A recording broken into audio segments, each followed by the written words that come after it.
तो चलिए शुरू करते हैं। क्लास 11th का एनसीईआरटी केमिस्ट्री का पहला चैप्टर है, some basic concept of chemistry. तो इसमें कुछ कुछ पॉइंट है जो मैंने अंडरलाइन किया हुआ, तो जिससे आपको पूरे पैराग्राफ को पढ़ने की जरूरत नहीं है, कुछ कुछ इंपॉर्टेंट पॉइंट है उसमें। ठीक है, तो चलिए देखते हैं। तो यहाँ पे लिखा हुआ है, पहला पॉइंट है यहाँ पे, केमिस्ट्री में जैसे कुछ कुछ एग्जाम्पल लिखे हुए हैं। तो उसमें क्या है एग्जाम्पल में पहला, curd formation from milk. Curd formation from milk, ये भी एक तरह के केमिकल रिएक्शन हुआ। Formation of vinegar from sugarcane juice on keeping for prolong time. और तीसरा क्या है, रस्टिंग ऑफ आयरन। तो ये सब क्या है जो कि मतलब मतलब आप इस चीज़ को देख सकते हैं मतलब डेली लाइफ में।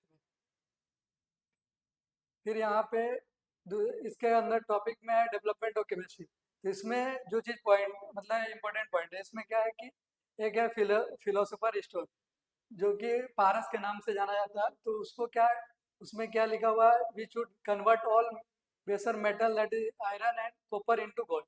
मतलब ऐसा ये बोलता है कि अगर आयरन और कॉपर है तो उसको क्या है कि उसको सोने में तब्दील कर देगा। कहने का मतलब ये है। दूसरा पॉइंट यहाँ पे है कि elixir of life which would grant immortality. मतलब ऐसा है कि मतलब आप कभी खत्म ही नहीं होंगे, इसका मतलब ये है एलिक्सर ऑफ लाइफ।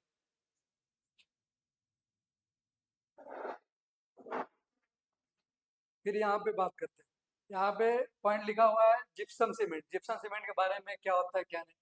तो gypsum cement has been used in the construction of in the construction work. अब यहाँ पे जिप्सम का कुछ कुछ कंपोनेंट लिखा हुआ है। तो क्या क्या कंपोनेंट है, इट कंटेन्स,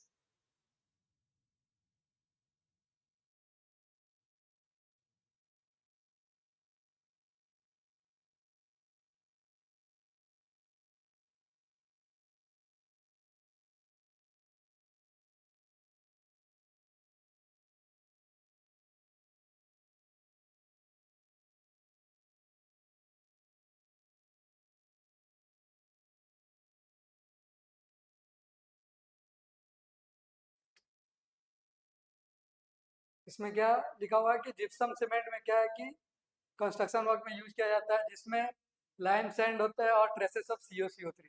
तो जिप्सम का अगर हम यहाँ पे बात करें फार्मूला क्या होता है, CaSO4.2H2O। और अगर हम लाइम का बात करें तो लाइम का फार्मूला था CaO। अब यहाँ पे एक लाइन है, hardness of copper for making artefact by using tin and arsenic. मतलब अगर कॉपर का हम लोग हार्डनेस अगर बढ़ाना चाहें तो यहाँ पे टीन और आर्सेनिक का यूज कर सकते हैं उसको, मतलब आर्टिफिशियली, मतलब एक तरह से देखा जाए तो बहुत सारे यूज में काम आ सकते हैं।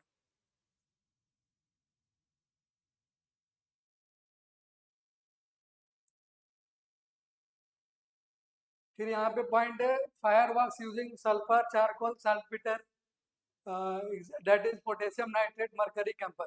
अगर यहाँ पे पूछता है कि फायर वर्क में क्या क्या मतलब उसका कंपोजिशन क्या क्या, तो हम यहाँ बोल सकते हैं कि ये हमारा कंपोजिशन। बाकी ऐसा,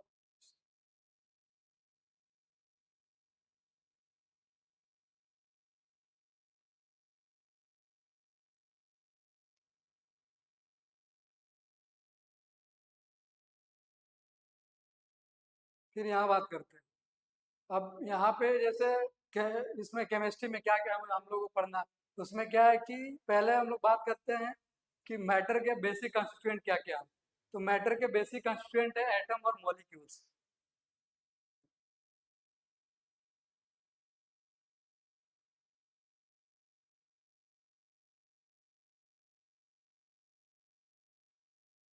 फिर है इंपॉर्टेंस ऑफ केमिस्ट्री। इसमें क्या हम लोग देखेंगे, इसमें देखेंगे ये ये point, some of this drugs are cisplatin and taxol. अब ये कुछ ड्रग्स हैं, जैसे मतलब दवाई हैं, तो वो क्या क्या में यूज हो सकते हैं। तो सिस्प्लेटिन और टैक्सोल का हम लोग यूज करते हैं कैंसर थेरेपी में। और फिर जो ड्रग AZT मतलब एजिडोथायमिडीन, इसका यूज हम लोग करते हैं एड्स पेशेंट को हेल्प करने में, मतलब उसको ट्रीट करने में। तो ये मतलब इम्पोर्टेंट है क्योंकि यहाँ पे कुछ कुछ यहाँ पे एनसीईआरटी में पॉइंट लिखी है, बहुत लोग पढ़ते नहीं। तो ये चीज मतलब यहाँ पे लिखा हुआ सिस्प्लेटिन और एजिडोथायमिडीन के बारे में उसका क्या यूज है। फिर यहाँ पे लिखा हुआ है कि safer alternative to environmentally hazardous represent like chlorofluorocarbon responsible for ozone depletion in the stratosphere have been successfully synthesized। इसका मतलब ये है कि जैसे एसी उसी को आप लोग देखते होंगे कि उसमें से बहुत सारे गैसेस निकलते, तो क्लोरोफ्लोरोकार्बन बहुत एक ऐसा गैस है जो कि हमारे एटमॉस्फेयर को इफेक्ट करता है। जैसे मतलब एटमॉस्फेयर में लेयर होती है, तो जो लेयर स्ट्रेटोस्फेयर को इफेक्ट करता है, ये लिखा हुआ है।